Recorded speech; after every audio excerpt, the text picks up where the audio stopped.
ఒక రాజా అనే వ్యక్తి ఎప్పుడు సైకిల్ ఎక్కి తిరిగేవాడు.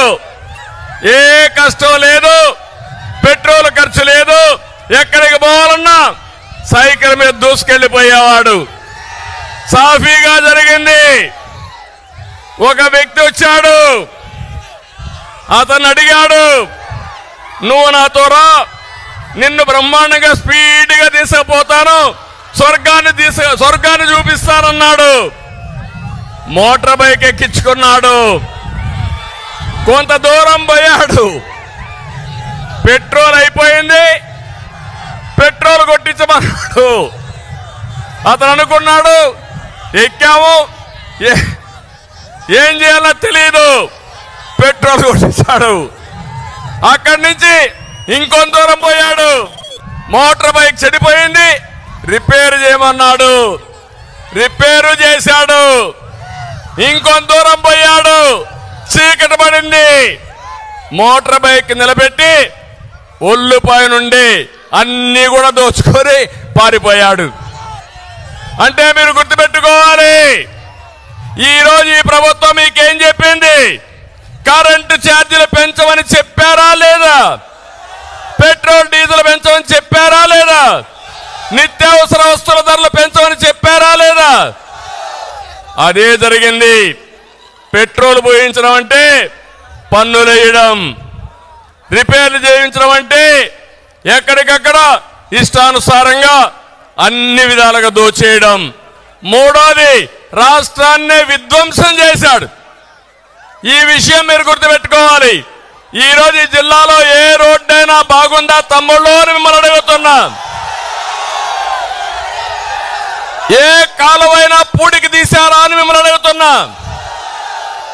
ఏ డ్రైనేజీలైనా పూడికి తీశారా అని మిమ్మల్ని అడుగుతున్నా. వ్యవస్థల్ని సర్వనాశనం చేశారు. అందుకే అంటున్నా, రజనీకాంత్ డైలాగ్, రాజా అర్థమైందా? ఇప్పటికైనా అర్థం చేసుకున్నారా మీరు అని అడుగుతున్నా. రేపు రాబోయే ఎన్నికల్లో చిత్తుగా ఈ పార్టీని వదిలిపెట్టి భూస్థాపితం చేయడానికి సిద్ధంగా ఉన్నారా తమ్ముళ్ళు అని మిమ్మల్ని అడుగుతున్నా, ఆడబిడ్డలను అడుగుతున్నా.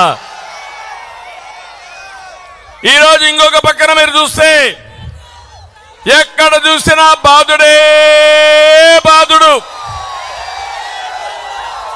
ఇప్పుడే పీతాని చెప్పాడు, ఇక్కడ ఎమ్మెల్యే ఆకాశం నుంచి ఊడిపడ్డాడు అనుకుంటున్నాడు.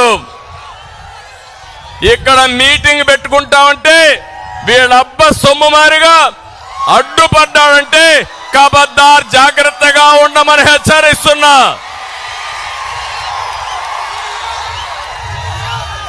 నువ్వు విజిలెన్స్ పంపిస్తావా? బెదిరిస్తావా?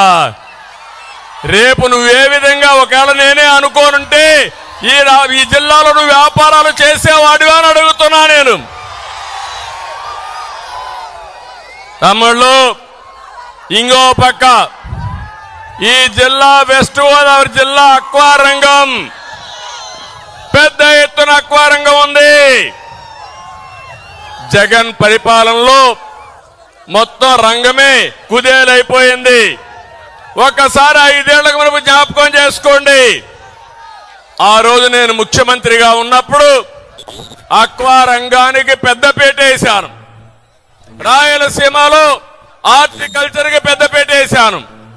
ఆదాయం రావాలని కోరుకున్నాను. పెద్ద ఎత్తున అక్వా రంగాన్ని అభివృద్ధి చేసిన పార్టీ ప్రభుత్వం తెలుగుదేశం అని చెప్పి నేను మీకు తెలియజేస్తున్నా. ఈరోజు మీరు చూడండి, అప్పుడు 2 లక్షల ఎకరాలు సాగు పెంచాం. ఈరోజు ఏం జరిగింది?